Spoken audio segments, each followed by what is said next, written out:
NCRB की report के हिसाब से कि लगभग 23,000 जो महिलाएं हैं वो अभी वर्तमान 30 करोड़ जो महिलाएं हैं वो हर रोज डेली मासिक धर्म की स्थिति से गुजर रही होती हैं। यानी कि मासिक स्वच्छता है, मासिक धर्म स्वच्छता है, वो मेनली होता क्या है, क्यों जरूरी है। तो इस क्यों जरूरी है, तो मासिक धर्म जो स्वास्थ्य है वो पहली बात तो ये मानवाधिकार से जुड़ा हुआ है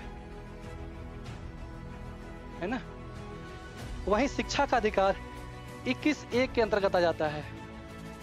ये कि एक साथ एक कमरे में मतलब 50-100 की संख्या में महिलाएं होती हैं और 50 शिक्षा का अभाव, आज भी इसे एक सामाजिक कलंक के रूप में देखा जाता है। ऐसी सोच है हमारे समाज की। सामान्य स्थिति की बात किया जाए तो एक धर्म होता है और दूसरा होता है कर्तव्य। इन दोनों में बेसिक डिफरेंसेस होते हैं। चीज कि जब भी हम कोई भी रियूजेबल प्रोडक्ट यूज करते हैं, खास तौर पे मासिक धर्म स्वास्थ्य से संबंधित, चाहे वो कप हो गया, चाहे वो पैड हो गया, या भारत सरकार की तरफ से कुछ सिफारिशें आई थी। बैंकॉक एक नियम था, ठीक है ना। ओके, तो जो 2016 में एक मॉडल जेल मैनुअल आया था, मुल्ला कमेटी है, तो मुल्ला समिति बात करता है। नमस्कार दोस्तों, आप सभी का स्वागत है यूपीएससी अचीवर्स के इस यूट्यूब चैनल पर। मेरा नाम मिथिलेश कुमार है। दोस्तों, आज का हमारा विषय है भारतीय जेलों में मासिक धर्म स्वच्छता से संबंधित। तो ये क्यों चर्चा का विषय बना हुआ है, तो 28 मई के दिन को मासिक स्वच्छता दिवस के रूप में मनाया जाता है। और इसी को ध्यान में रखते हुए जो द हिंदू है न्यूज़पेपर, उसमें एक आर्टिकल आया था। आर्टिकल क्या था, तो menstrual hygiene in Indian prisons, जो भारतीय जेल हैं उनमें जो मासिक धर्म स्वास्थ्य है उससे संबंधित ये आर्टिकल है। तो इस विषय में हम कुछ कुछ आंकड़ों पर बात कर लेते हैं। पहले तो देख लेते हैं क्या क्या आंकड़े हैं। तो जेलों में क्या है, एनसीआरबी की रिपोर्ट के हिसाब से कि लगभग 23,000 जो महिलाएं हैं वो अभी वर्तमान जेलों में कैद हैं, ठीक है। और इनमें से जो 23,000 महिलाएं हैं, ये 23,000 महिलाएं हैं, इनमें से जो करीब 77% जो महिलाएं हैं, 77% महिलाएं हैं, उनकी एज जो है 18 से 50 वर्ष के बीच में है। 18 से 50 वर्ष होने का मतलब ये हुआ कि ये प्रजनन आयु के अंतर्गत आती हैं। अर्थात ये पूरी संभावना है कि ये 77% जो महिलाएं हैं ये मासिक धर्म से हर महीने जूझती होंगी, है ना। और दूसरी चीज, आंकड़ों पे ही बात करें तो मासिक धर्म से संबंधित आंकड़े हैं तो दुनिया में 30 करोड़ जो महिलाएं हैं वो हर रोज डेली मासिक धर्म की स्थिति से गुजर रही होती हैं।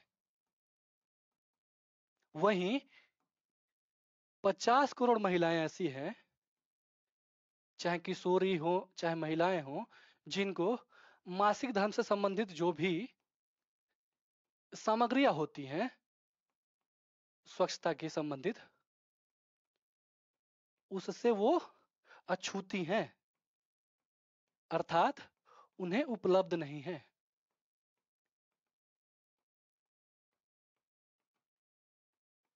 ये देखिए कितना बड़ा आंकड़ा है, करीब 50 करोड़ महिलाएं नहीं अपना पाती हैं। वहीं जो नेशनल फैमिली हेल्थ सर्वे है उसका 19-20 का 2019-20 का आंकड़ा क्या बताता है कि जो भारत में जो महिलाएं, खास करके किशोरी जो लड़कियां हैं जिनकी एज 15 से 24 वर्ष के बीच में है, इस आबादी की करीब 80% जो किशोरियां हैं वो मासिक धर्म स्वच्छता संबंधित जो सामग्री है उपाय है, चाहे वो सैनिटरी पैड हो गया, जैसे हाइजीन मेंटेन करने का, स्वच्छता मेंटेन करने के लिए पानी है, साबुन है, तमाम चीजों का उपलब्ध करती हैं और उनको उपलब्ध है और उपयोग करती हैं। इसी बीच ध्यान देने वाली बात यह है कि जैसा कि मैंने पहले बताया, करीब 23,000 महिलाएं आज भारतीय जेलों में बंद हैं। उनकी स्थिति बहुत ही बुरी, बहुत ही दयनीय है। उन पर कोई ध्यान नहीं दिया जा रहा है। ठीक है, अब ये जान लेते हैं कि जो मेंस्ट्रुअल हाइजीन है, यानी कि मासिक स्वच्छता है, मासिक धर्म स्वच्छता है, वो मेनली होता क्या है, क्यों जरूरी है। तो इसके जो हाइजीन से रिलेटेड, यानी कि स्वच्छता से रिलेटेड बात करें, तो स्वच्छता में क्या है कि साफ कपड़े का या फिर जो भी सैनिटरी पैड्स हैं उसकी उपलब्धता हो, उसका उपयोग करती हो महिलाएं। पानी और जो साबुन है उसकी पर्याप्त उपलब्धता हो, लगातार बनी रहे, यानी घरों में पानी आता हो, सोप साबुन जो भी सर्फ है, साबुन है, उसका हो। और ability to change material in privacy, यानी कि वो ऐसे संस्थान, ऐसे जगह हो घरों में, चाहे बाथरूम की स्थिति हो, वो जो प्राइवेसी मेंटेन करता हो, जहां पर सहजता से कोई भी महिला पैड्स को चेंज कर सके या फिर साफ सफाई कर सके, है ना। और साथ ही साथ जो पैड यूज करती है, जो कपड़ा यूज करती है, या फिर जो भी सामग्री उपयोग में लाती है महिलाएं या किशोरी बच्चियां, वो तमाम जो सामग्री है उसका सही तरीके से निपटारा कर सके, डिस्पोज कर सके। ये तो हाइजीन, स्वच्छता से संबंधित बात हो गई। और साथ ही साथ अगर स्वास्थ्य के संबंधित, स्वास्थ्य के कारकों की बात करें, तो सबसे पहले जरूरी है कि जागरूकता हो। जो नई बच्चियां हैं, छोटी बच्चियां हैं, जिनको अभी 10 साल, 11 साल, 12 साल की हैं, जिनको मासिक धर्म शुरू होने वाला है, उनको इस विषय में विशेष जानकारी नहीं होती है, जिसके कारण वो कई बार परेशान हो जाती हैं, कई बार फैमिली से छिपाती हैं, कई बार डर जाती हैं कि कोई बीमारी तो नहीं हो गई। तो जरूरी क्या है कि इस विषय में बच्चियों में जागरूकता फैलाया जाए, बताया जाए कि ये परेशान होने वाली बात नहीं है, ये सामान्य प्रक्रिया है, शरीर की सामान्य चीज है, ये होती है ना। और अगर किसी तरह की भी स्वास्थ्य समस्या हो तो जानकार व्यक्ति से, विशेषज्ञ व्यक्ति से, चाहे वो डॉक्टर हो सकता है, सामान्य स्थिति में अगर है तो घर के बड़े हो सकती हैं, माताएं हो सकती हैं, बड़ी बहनें हो सकती हैं, भाभियां हो सकती हैं, सजेस्ट कर सकती हैं उन बच्चियों को, उन महिलाओं को, अगर ऐसी कोई समस्या होती है तो, है ना। और इसी के रिगार्डिंग देखें तो क्यों जरूरी है मासिक धर्म स्वास्थ्य, ठीक, क्यों जरूरी है। तो मासिक धर्म जो स्वास्थ्य है, वो पहली बात तो ये मानवाधिकार से जुड़ा हुआ है। और साथ ही साथ देखें तो दूसरी ओर ये क्या है, ये भारतीय संविधान के प्रावधानों के अंतर्गत आता है।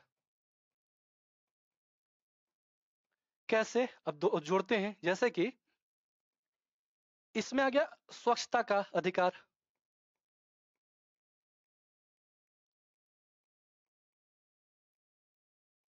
साथ ही स्वास्थ्य का अधिकार,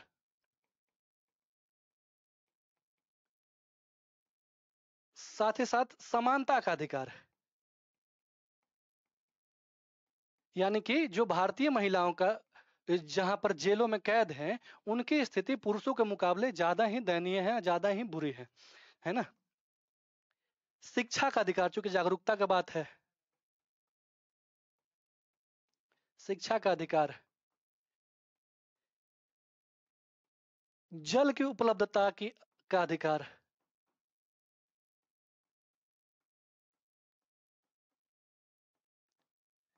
अब ये देखिए, ये तो मानवाधिकार हो गए ये तमाम बिंदु। और ये कैसे संविधान से कैसे रिलेट करते हैं, तो संविधान के हमारे जो मौलिक अधिकार हैं, भाग 3 में स्वच्छता का अधिकार अनुच्छेद 21 के अंतर्गत आ जाता है, 21 के अंतर्गत आता है। स्वास्थ्य का अधिकार भी अनुच्छेद 21 के अंतर्गत आ जाता है। समानता का अधिकार 14 से 18 के बीच में आता है ना। वहीं शिक्षा का अधिकार 21 के अंतर्गत आ जाता है। और जल की उपलब्धता का अधिकार, ये भी जीवन के अधिकार के अंतर्गत आर्टिकल 21 का अधिकार आता है। साथ ही साथ एक और अधिकार है, उसको जैसे काम करने का अधिकार, काम करने का अधिकार। अब ये कैसे, चूंकि मासिक धर्म को हर महीने फेस कर रही होती है महिलाएं, तो कई ऐसे रोजगार हैं, कई ऐसे प्रोफेशंस है जहां महिलाओं को रोका जाता है काम करने से, या फिर ऐसी स्थितियां बनती हैं जहां जागरूकता का अभाव है, जहां पर पर्याप्त साधन उपलब्ध नहीं है, मासिक स्वास्थ्य से संबंधित सामग्रियां उपलब्ध नहीं है। वैसी स्थिति में क्या होता है कि महिलाएं काम पे जाने से बचती हैं। तो ये हो जाता है, काम करने का अधिकार से वंचित होती हैं, जो कि हमारे नीति निर्देशक तत्वों में शामिल है। और नीति निर्देशक तत्वों में शामिल है तो किस आर्टिकल के अंतर्गत आता है? तो आर्टिकल 41 के अंदर में ये आता है। तो इसलिए ये इंपॉर्टेंट है। और साथ ही साथ जेल की अगर स्थिति देखी जाए तो जेलों की स्थिति इतनी बर्बर, इतनी बुरी स्थिति है, अगर तस्वीर में देखिएगा कि ये आप तस्वीर में देख पाएंगे कि एक साथ एक कमरे में मतलब 50-100 की संख्या में महिलाएं होती हैं, और 50-100 की संख्या में महिलाएं होती हैं, और लगभग लगभग कमोबेश यही स्थिति पूरे भारत भर के जेलों की है। और इनके उपयोग के लिए जो शौचालय हैं या फिर स्नानघर हैं, वो भी एक या दो ही होते हैं। अब इससे समझ लीजिए क्या स्थिति होती होगी, कैसे करना होता है। सफाई की स्थिति आगे देखेंगे। और इनके साथ साथ ये महिलाएं देख रही हैं, और उनके साथ साथ ये बच्चे हैं, बच्चों की स्थिति क्या हो रही होगी। और जो बच्चे जेलों में पले बढ़े हैं, जो इस स्थिति में रहेंगे, आगे देखिए, ये बाथरूम की स्थिति है। ये कोई देख के लगता हो कितना बुरा है, क्या है, ये कोई बड़ी बात नहीं है। किसी भी भारत के मैक्सिमम जेलों की स्थिति लगभग लगभग ये है कि इतनी बुरी स्थिति होती है। आपने तमाम फिल्मों में देखा होगा कि बाथरूम की और स्नान घर की, या फिर जो जिस कमरे में, जिस हॉल में रहते हैं सारे कैदी, उनकी स्थिति क्या होती है। और ये लिविंग एरिया है जहां पर महिलाएं रहती हैं। और ये देखेंगे कि सवाई माधोपुर जेल का है, सवाई माधोपुर जेल का ये तस्वीर है। तो जेलों की ये स्थिति है। ऐसी स्थिति में हाइजीन का, स्वच्छता का ध्यान रखना कितना मुश्किल होता होगा। अब और साथ ही साथ जो पीरियड पॉवर्टी की स्थिति उत्पन्न हो जाती है इन सब समस्याओं का चलते, जो पीरियड पॉवर्टी है, या अर्थात जो मासिक धर्म स्वास्थ्य से संबंधित जो सामग्रियां हैं, उनकी उपलब्धता नहीं के बराबर होती है, अर्थात पॉवर्टी हो जाती है ना। तो वैसे स्थिति में क्या क्या होता है, जैसे कि अपर्याप्त सैनिटरी पैड। जेलों में महिलाओं को सैनिटरी पैड, यानी कि जेलों में कह लीजिए या फिर सामान्य तौर पर भी, लेकिन जेलों की स्थिति ज्यादा विकट है। तो अपर्याप्त सैनिटरी उत्पाद, यानी कि जो पैड्स हैं, जो सैनिटरी उत्पाद हैं, उनकी उपलब्धता नहीं हो पाती है। साथ ही कचरा का प्रबंधन नहीं होता है, जैसे तैसे जहां कहीं भी फेंक देते हैं। जहां कहीं भी अगर कोई महिला यूज भी कर रही है सैनिटरी उत्पाद को, तो वो क्या करती है कि वैसे ही खुले में फेंक देती है, जो कई सारे बीमारियों का कारण भी बनती है, यानी कि सही तरीके से निपटान नहीं हो पाता है। मासिक धर्म से संबंधित शिक्षा का अभाव, आज भी इसे एक सामाजिक कलंक के रूप में देखा जाता है। ऐसी सोच है हमारे समाज की कि मासिक धर्म, जिसके नाम में ही धर्म है ना। जैसे मासिक धर्म अगर हम लिखते हैं, इसको बोलते हैं, तो इसके नाम में ही धर्म है। धर्म कितना पवित्र चीज है। एक धर्म होता है, एक कर्तव्य होता है। सामान्य स्थिति की बात किया जाए तो एक धर्म होता है और दूसरा होता है कर्तव्य। इन दोनों में बेसिक डिफरेंसेस होते हैं। कर्तव्य पहले क्या होता है? कर्तव्य वो तमाम कार्य हैं जिसके बारे में कोई हमें बताता है कि हमें ऐसा करना है। ठीक है, जैसे पिता का सम्मान करना, माता का सम्मान करना, के काम करके लाके किसी का पेट पालना, या समाज में ऐसी स्थितियां बना कर रखना जो समाज के लिए सही हो। ये सारे कर्तव्य हैं जो दूसरों के थ्रू पता चलता है, दूसरों द्वारा पता चलता है ना। लेकिन धर्म उससे कहीं बड़ा है। धर्म में क्या होता है? जो प्रकृति ने हमें दिया है उसका पालन करना है ना। जैसे कि मासिक धर्म जो है वो किसी का बनाया बताया या मानव उत्पाद नहीं है। उसे देवता, ईश्वर जो भी कह लीजिए, ईश्वर ने दिया है ना। वो कलंक कैसे हो सकता है? कितनी अजीब विडंबना वाली बात है कि जिस कोख से व्यक्ति जन्म लेता है, जिस कोख से जन्म लेके हम लोग ये बातें कर पा रहे हैं, उसी कोख से निकलने वाले खून को आप कहते हैं कलंक है ना। छुआछूत मानते हैं। कितनी शर्म की बात है। तो ये बहुत जरूरी जरूरी है ऐसे विचारों को, ऐसे सोच को बदलना। सोच तो अपने समाज में ये भी है कि जब भी किसी सार्वजनिक संबोधन को किया जाता है तो एक जो होस्ट व्यक्ति होता है जो वो आके बोलता है लेडीज एंड जेंटलमैन, है ना। अब समझिए कि लेडीज लेडीज ही होती है लेकिन मैन जेंटल हो जाता है। ये समाज की हकीकत है, हमारे पुरुषवादी समाज की, चाहे वो शब्दों के थ्रू चाहे वो एक्ट के थ्रू, जैसे भी वो अपने आप को काबिज और मजबूत बनाए हुए समाज में। अब आप ही बताइए कि लेडीज सिर्फ लेडीज क्यों होगी या जेंट्स जेंटलमैन क्यों होगा? जेंटल तो लेडीज भी होंगी, है ना। लेकिन हम लोग उसको गर्व से बोलते हैं कि लेडीज एंड जेंटलमैन। और वही चीज है, दूसरी बात देख लीजिए कि अगर अंग्रेजी में कोई गाली दे दे तो आपको बहुत बढ़िया लगता है, आप बुरा नहीं मानते। वही आपकी मातृभाषा में कोई गाली दे दे तो आप जान लेने तक को उतारू हो जाते हैं। सारी सोच की बात है, परिप्रेक्ष्य बदल जाता है, आप कैसे सोचते हैं उस हिसाब से। तो इस पर बात पे सोचिएगा कि लेडीज लेडीज ही क्यों और मैन जेंटल हो जाता है ना। खैर, कि मासिक धर्म से जो शिक्षा का अभाव है जिसके कारण से तरह तरह के कलंक के रूप में देखा जाता है, तरह तरह की चीजें बैरियर लगा दी जाती है। बैरियर कैसे? अब मान्यताएं हैं भारतीय समाज में कि आपको पूजा नहीं करना है, अगर आप पीरियड में हैं तो आप पूजा नहीं कर सकते, आप रसोई में नहीं जा सकते, आप अचार नहीं छू सकते, इनफैक्ट आप नहा नहीं सकते, सिर बाल धो के नहीं नहा सकते। एकदम इलॉजिकल, अजीबोगरीब मिथक चलते हैं जिसका कोई सिर पैर नहीं है। फिर भी चूंकि जागरूकता का अभाव है, इस विषय में शिक्षा का अभाव है, एक स्वास्थ्य के नजरिए से ना देखकर इसको एक सामाजिक कलंक के रूप में देखा जाता है, तो इसकी गंभीरता और बढ़ती जाती है। और ये चाहे अनचाहे रूप में जो समाज की बेटियां हैं, माताएं हैं, बहनें हैं, उनको नुकसान, उनको खोखला करते जा रही है। तो ऐसे विचार पर, ऐसे चीजों पर हमें विचार करना चाहिए। ठीक। जो होता है कि कोई भी पैड वगैरह यूज कर रहे हैं या कुछ भी यूज कर रहे हैं तो उसके साफ सफाई या बदलने का जो स्थान है वो क्या होता है कि सही नहीं होता है। या फिर देखते हैं कि जो गरीब तबके हैं, निम्न वर्ग के लोग हैं, उनके घरों में बहुत सारे सदस्य होते हैं या फिर सार्वजनिक रूप से शौचालय होते हैं, वहां पे चेंज करने के लिए आपको एक प्राइवेसी नहीं मिलती है, निजी स्पेस नहीं मिलता है। तो जेलों की स्थिति तो और भी गंभीर होगी, है ना। और सफाई की असुविधा, सफाई की असुविधा कैसे? तो एक रिसर्च हुआ था, इस पेपर में ही दिया गया है, रिसर्च ये हुआ था कि 2023 में मुंबई के एक जेल का दौरा किया गया जिसमें देखा गया कि महिलाओं को पानी के लिए लाइन लगाना पड़ रहा है और अपने अपने बाल्टी में पानी स्टोर करके रखना पड़ रहा है। अब बताइए, एक बाल्टी दो बाल्टी से महिला अपने शरीर की साफ सफाई करेगी, अपने बच्चों को नहलाएगी या फिर खुद नहाएगी, क्या करेगी, है ना। तो ये बहुत गंभीर स्थिति है पानी। और दूसरी चीज क्या हुआ था कि जो सैनिटरी पैड्स जो जेलों में दिए जा रहे हैं नॉर्मली हम लोग यहाँ, वो बेसिकली एनजीओ पे निर्भर है। जो स्वयं सहायता समूह हैं उनके माध्यम से ही एनजीओ ही उपलब्ध करवाते हैं। और उसमें भी कुछ कुछ समस्याएं हैं। कैसे है? जैसे कि जो सामग्री है, मासिक धर्म सामग्री है,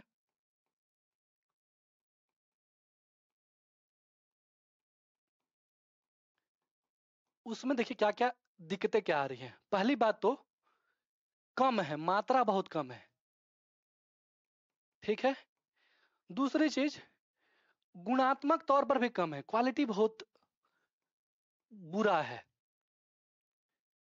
निम्न है। साथ ही क्या है, तो जल की अनुपलब्धता है या कम उपलब्धता है, सीमित उपलब्धता। साथ ही साफ सफाई के लिए जो साबुन होते हैं, सर्फ होते हैं, इसकी भी सीमित उपलब्धता है, ठीक। और इसी को ध्यान में रखें तो एक मुंबई का जो केस मैं बता रहा था, उसमें होता क्या है कि प्रत्येक महिला को एक एक जोड़ी क्या किया गया था कि रीयूजेबल जो सैनिटरी नैपकिन है वो दिया गया था, पैड दिया गया था, जो महिला उपयोग कर सकती है, एक बार से ज्यादा उपयोग कर सकती है। लेकिन दिक्कतें क्या हुई कि ये साबुन सर्फ की और जल की सीमित उपलब्धता के कारण ये उपाय बेकार रहा। कि चूंकि पानी नहीं है, सर्फ साबुन नहीं है, तो सफाई किस तरह से करेगी। और दूसरी चीज कि जब भी हम कोई भी रियूजेबल प्रोडक्ट यूज करते हैं, खास तौर पे मासिक धर्म स्वास्थ्य से संबंधित, चाहे वो कप हो गया, चाहे वो पैड हो गया, या कोई भी सामग्री हो गई, तो उसको गर्म पानी में ठीक से सर्फ या साबुन से साफ करके ही इस्तेमाल करना चाहिए। यहाँ पर तो पानी ही नहीं है, तो गर्म करने का सवाल ही नहीं उठता है। पानी और सर्फ साबुन ही नहीं है तो क्या ही होगा। ठीक। अब सरकार ने पहल क्या करा है उसको देख लीजिए। ये तमाम समस्याएं रही हैं, समस्याओं के निदान के लिए सरकार ने एक सबला पहल शुरू किया था। ये 2010 में पहल शुरू हुआ था राजीव गांधी जी के सम्मान में। तो इसका पूरा नाम है Rajiv Gandhi scheme for empowerment of adolescent girls. ठीक है, किशोरी लड़कियों के एम्पावरमेंट के लिए ये स्कीम सबला योजना शुरू किया गया था, जिसमें जो किशोरी लड़कियां हैं इनके स्वास्थ्य पोषण को ध्यान में रखते हुए, इनके पीरियड्स को ध्यान में रखते हुए सारी तमाम चीजें सारगर्भित रूप में शामिल की गई थी। और प्रयास किया गया था कि जो किशोरी हैं उनके समस्याओं का समाधान हो, है ना। दूसरी चीज देखेंगे कि ये आजीविका मिशन के थ्रू है, ग्रामीण राष्ट्रीय ग्रामीण आजीविका मिशन। आजीविका मिशन के थ्रू क्या होता है कि जो सेल्फ हेल्प ग्रुप है, यानी कि जो स्वयं सहायता समूह है, एनजीओ हैं, उनके सहयोग के माध्यम से क्या कहता है कि महिलाओं को छोटे छोटे उद्योग में लगाया जाता है। इसी उद्योग में ही लगने के साथ साथ, मतलब उद्योग के दौरान ही ये महिलाओं को देखेंगे कि आप सैनिटरी नैपकिन बना रही हैं महिलाएं, तो सैनिटरी नैपकिन भी बनाने की बात कही गई है। और बनाने के बनवाया जाता है जिससे कि उसकी लागत कम हो सके और उपलब्ध हो सके सभी तक, है ना। भारत सरकार की तरफ से कुछ सिफारिशें आई थी। सिफारिशें क्या थी कि पहली बात तो कि जो लड़कियां हैं, जो बच्चियां हैं, जो स्कूल में जा रही हैं, उनके उनसे संबंधित जो स्कूल में है उनके लिए विशेष सुविधाएं डेवलप की जाए, जो इंफ्रा है डेवलप किया जाए। जैसे स्कूल में है तो एक सेपरेट बाथरूम होना चाहिए लड़कियों के लिए, उनके साथ साथ सैनिटरी नैपकिन के लिए, डिस्पोजल के लिए उनके पास डस्टबिन होना चाहिए, पानी की अच्छी उपलब्धता होनी चाहिए, साथ ही साथ जो सोप होता है हाथ धोने के लिए, साबुन या सर्फ की उपलब्धता होनी चाहिए। ठीक। और इस विषय में इनका अवेयरनेस यानी कि जागरूकता फैलाना बहुत जरूरी है ना। और कई सारे ये मिथक है और कई सारे मिथक का उपाय बताया गया है। साथ ही से देखिए यहाँ पर जैसे कि मैंने बताया कि मेंस्ट्रुअल डिस्पोज जो वेस्ट है वो कैसे इन्वायरमेंट को नुकसान पहुंचा सकता है, कि अगर आप खुले में कोई भी सामग्री का उपयोग करके फेंक देते हैं तो उससे तमाम तरह के पर्यावरण को भी प्रभाव पड़ता है और उसके संपर्क में आने वाले जो भी व्यक्ति हैं उनको भी नुकसान हो सकता है। और ये जागरूकता फैलाने की बात कही गाइडलाइंस में कि जो मेंस्ट्रुअल साइकिल है, ये क्या होता है, डिजीज नहीं, बीमारी कोई नहीं है ना, बल्कि ये एक प्राकृतिक प्रक्रिया है, शरीर की प्रक्रिया है, जिसमें ये होना अनिवार्य है और होती है तो अच्छी बात है। ठीक है, क्योंकि ये आप जाहिर सी बात है जानते हैं कि अगर कोई महिला मासिक धर्म से गुजरती है अर्थात वो मातृत्व को धारण कर सकती है ना। और जो नहीं मातृत्व धारण करने वाली महिला होगी उसको मासिक धर्म नहीं होगा, है ना। तो एक एज तक बहुत जरूरी होता है कि आप मासिक धर्म में हों। और ये डिस्पोजल की बात करता है कि कैसे डस्टबिन में आपको जैसे ही आप पैड निकालते हैं या कोई भी सामग्री निकालते हैं तो उसको बढ़िया पेपर में लपेट के डस्टबिन में डिस्पोज करना चाहिए, जैसे कि ये यहाँ पर दिखाया गया है। ठीक है, महिलाओं को मेंस्ट्रुअल हाइजीन मैनेजमेंट करने के लिए एम्पावर करना चाहिए। कैसे, अगर किसी महिला का सशक्तिकरण करना चाहते हैं तो उसके स्वास्थ्य को अनदेखा करके नहीं किया जा सकता, तो प्रथम प्राथमिकता स्वास्थ्य होना चाहिए। तो महिलाओं को उसके बारे में जानकारी दी जानी चाहिए और सपोर्ट किया जाना चाहिए, है ना। और अच्छे जो दिनचर्या है, खान पान है, आदतें हैं, उसको प्रमोट किया जाना चाहिए कि अच्छा खाओ, अच्छा नींद लो और अच्छे दिनचर्या को अपनाओ, व्यायाम करो, जिससे क्या होता है कि पीरियड में बहुत सारे रिलीफ मिल सकते हैं। तो अच्छी आदतों को बढ़ावा देने की बात इस दिशा निर्देश में की गई है। ठीक है ना। तो ये तो तमाम हो गया कि दिशा निर्देश क्या है, पहल क्या थी। अब और आगे क्या कर सकते हैं, आगे की राह क्या होगी, इसके बारे में जानते हैं। तो आगे की राह में पहले तो ये देखते हैं कि मासिक धर्म जो स्वच्छता है उसको पूरी तरह से सुनिश्चित किया जाना चाहिए। ठीक है, स्वच्छता को कड़ाई से सुनिश्चित करवाना चाहिए।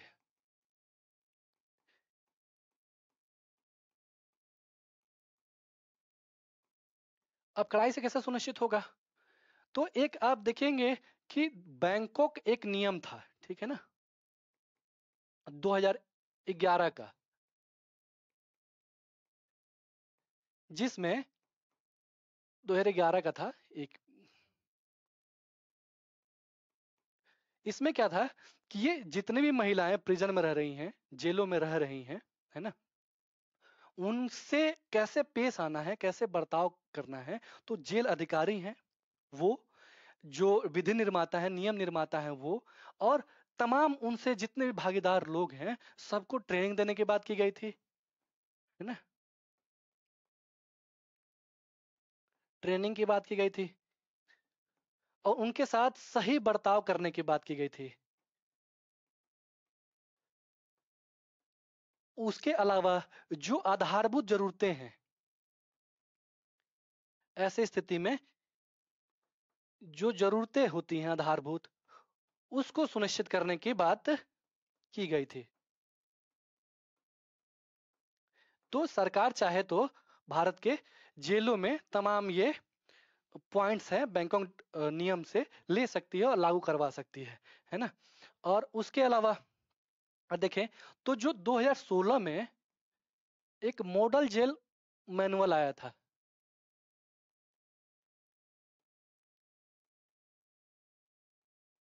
उसमें क्या था कि इन्हीं सभी तमाम चिंताओं को, महिलाओं से संबंधित तमाम चिंताओं को ध्यान में रख के सुझाव दिए गए थे, है ना।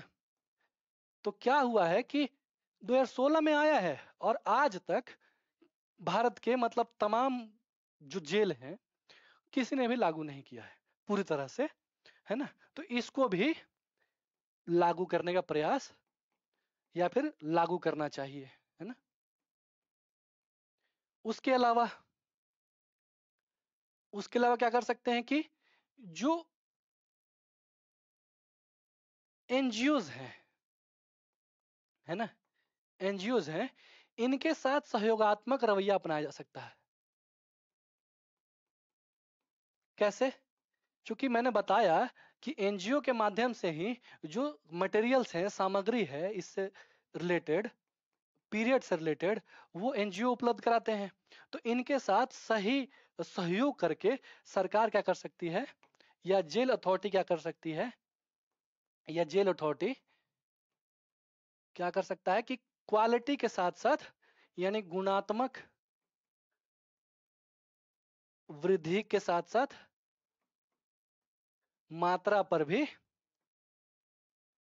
बल दे सकता है और सुनिश्चित कर सकता है कि सही सामग्री उपलब्ध हो जेल की महिलाओं को।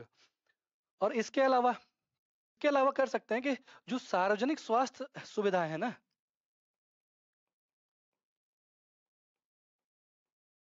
सार्वजनिक स्वास्थ्य जो संस्थाएं हैं, उनका जेलों में भागीदारी बढ़ाने की जरूरत है। क्यों? क्योंकि जो प्राइवेट संस्थान हैं, जो निजी व्यवसाय करके रखे हैं अपना अस्पताल का, वो तो किसी भी स्थिति में उतना बढ़ चढ़ के या उतना एक्टिव तरीके से जेलों के लिए काम नहीं करेंगे क्योंकि लाभ न्यूनतम होगा। लेकिन सरकारी जो संस्थान है वो तो लाभ की चिंता किए बगैर ऐसी चीजें कर सकते हैं। तो इनको भागीदारी को बढ़ाने की जरूरत है, ये सरकारी को। और इसके अलावा कर सकते हैं कि जो जेलों में स्वच्छता से संबंधित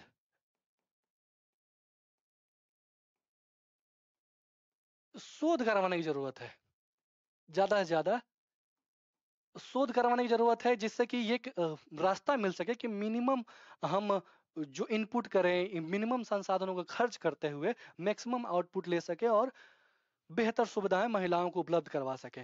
और समय समय पर ध्यान देने वाली बात है कि इन सब मुद्दों को एड्रेस करते हुए सरकार के ने समय समय पर बहुत सारी कमेटियां गठित की, जैसे कि एक दो कमेटी ये है कि मुल्ला कमेटी है। तो मुल्ला समिति बात करता है महिलाओं के जो स्वच्छता है, जो आधारभूत जरूरतें हैं, उसको ध्यान में रखते हुए। इसके अलावा क्या है, अय्यर कमेटी है, कृष्ण अय्यर कमेटी।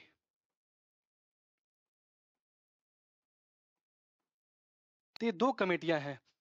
तो ऐसे बहुत सारी कमेटियां और भी बनी हुई हैं जो बात करती हैं जेलों के सुधार के बारे में, महिलाओं की स्थिति के बारे में या जेलों के दशाओं के बारे में, है ना? तो ये तमाम बिंदु रहे। आपने यहाँ तक वीडियो देखा तो आपका बहुत बहुत धन्यवाद। जय हिंद।